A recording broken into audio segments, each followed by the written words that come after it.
Wife of 5 years cheated and now I feel absolutely nothing for her. Nothing, and that scares me. Here are the essential elements to remember. Wendy, my wife, 34, and I, 32, met via mutual acquaintances 7 years ago, dated for 2 years, and have been married for 5 years, just after I finished law school. Working as an associate at my company for the first 2 years of our marriage required me to put in 60 hours each week. That dedication has paid off, and I am achieving success in my professional life. Wendy was employed as a teacher at a private school before we were married, but she left to pursue her master's degree in education. She is currently enrolled in an educational doctoral program while also working part-time as a teacher. Due to my desire to pay off my college loans as quickly as possible, this was something of a financial strain, but we managed to make it work. When my wife and I first started dating, she was working on an old laptop. It was hidden in a box in a closet, which I only located after digging around. She said that the computer had crashed and was no longer functional. I connected it to my computer and tried to turn it on. Nothing. When Wendy and I first met, she snapped photos of everything, particularly selfies of herself with other people. I took the hard drive out of the computer and searched through it, knowing she had some photos of the two of us from that time period. It seemed to be in order. The problem must be located somewhere else. Before inserting it into a SATA connection linked to my PC, I had to wait till she had left for her sister's house, since I wanted to surprise her with pictures from when we first started dating each other. The place was littered with photos. A number of photos are included. Some of the photographs showed us on dates, laughing and smiling. I was flooded with wonderful recollections as a result of their presence. There were, however, other images of her with other people in the collection. I have a specific memory of a certain person. Bob was his given name, and Wendy had been dating him prior to my meeting him. There were a number of images of her and Bob in the album. Considering I just intended to capture shots of the two of us, I decided on the simplest approach. Categorize them by date, presuming that the most current images would be of just us. I discovered, however, that when I sorted them by date, numerous of her images with Bob were grouped together with photos of the two of us. I began looking through the photos one by one and noticed that she was wearing a necklace/locket that I had given her for her birthday the second year we had been dating, which I had purchased for her the previous year when they were embracing and kissing. It was only possible because I borrowed money from my brother. Upon closer inspection of the photographs, I saw a pattern. On days and weekends when school required my full focus, when she went to her mother's house or went to her sister's place to provide me with peace and quiet, she was meeting up with Bob behind my back. I was outraged at the time. It seemed as if fire ants were nibbling on my brain, heart, and intestines at the same time as I was walking. I was on the verge of breaking through the walls when something went wrong and I became numb. I began to perceive and think in a very cold, analytical manner, which I continue to do. I put all of her images, not just the ones I'd seen, on a flash drive and took them with me. I packed my luggage, bought some suits, and traveled across town to my brother's house to stay for a few days. With a snapshot of her kissing Bob displayed on the computer monitor, I left her laptop hard drive connected to my computer. The only thing I left behind was a sticky note with an arrow pointing to the necklace/locket I had given them as a gift. Wendy phoned me from her mother's house. I assumed that's where she was, but I didn't pick up the phone to answer.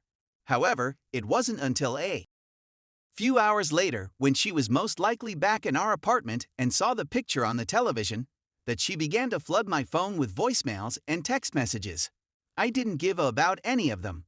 Separation and divorce are topics that I've already covered with another colleague in the family law section.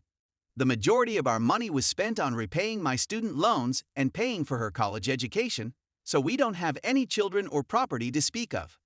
My firm has encircled me with wagons, so all of her phone calls are routed via me. She is not authorized to be on the premises. Security already turned her away. Fortunately, Wendy tracked me down at my brother's house, but he warned her over the phone that if she showed there, he'd unleash his Dobermans on her. He said she was crying, sobbing, and begging on the other end of the line. It didn't make me feel either sad or happy in any way. I didn't have any sensations. My marriage has come to an end. That's something. I've come to terms with. Nonetheless, it's been 2 days and I'm still not feeling well. There is no feeling of discomfort. There is no outburst of wrath. Nothing. Can it really be true that I have no longer felt any feeling towards her, that I have no want to see her again, and that I have no desire to reconcile with her? It scares me to think that I'm feeling nothing for her now that I'm alone with my thoughts. Is this something that will stand the test of time? Is it conceivable that I'm still reeling from the experience? Is it possible that I'll be broken for the rest of my life? On the bright side, I've never seen responses that were so clear in any of my circumstances. Update. I'm overwhelmed by the positive responses, and I want to express my gratitude to everyone who has shared their numbness with me. Having knowledge that this is a common response might be relieving. Individual counseling is something I want to look into in the near future. Gail, an employee at my business, who was in charge of my case, combed through the other images on the flash drive and located many in which Wendy is snuggling or kissing Bob, and in which the engagement ring I gave her is prominently shown. When I was notified of this, I did not have any feelings of sadness or bitterness. Instead, I felt ecstatic. I couldn't help but smile. Surprisingly, I inquired of Gail as to why this bad news had brought me such delight. Because it vindicates every decision I've taken since leaving. She maintains she is happy. Wendy and I have been separated for many months, and all contacts have been routed via Gail, with the exception of Wendy's family and friends who mistakenly feel that my brother and his wife would be sympathetic ears, which they aren't. It is scheduled on Thursday afternoon that Gail will meet with Wendy to finalize the separation agreement she has previously drafted. Wendy has been advised by Gail that if she is not represented by counsel, I will not be present. Gail needs to be singled out for particular recognition. I'm not sure what to call her, but if you envision a pit viper, you'll have an idea of what I'm talking about. I'm grateful that she is on my side. We'll be filing the divorce petition in the near future. Gail believes that any spousal help will be little and short-lived, i.e., she believes that I will be stuck paying the rent for the next 5 months until our lease ends and Wendy completes the remaining of her PhD coursework, and that I will be unable to afford it. Because we're saving for a down payment on a house, our only significant asset is a savings account that requires 2 signatures and does not have ATM access. Thank you, long-forgotten bank employee, for suggesting this as an additional layer of protection against fraud. When Wendy was supposed to be at her part-time job, my sister-in-law came over to my house to pick up some more of my clothes and personal belongings. She ended up listening to Wendy for a long period of time. As one Redditor put it, Wendy would lie about practically anything if the situation demanded it. My stuff were being packed away by SIL, who was listening to Wendy spew one easily disproved falsehood after another. In frustration at the lack of progress, Wendy asked SIL, "Hasn't there ever been a guy in your past who just gets into your head and you can't get out?" SIL replied, "Isn't there ever a man in your history who just gets into your head and you can't get out? Wendy is a wimp and Bob is a Jedi, so I guess that's my excuse for her betrayal."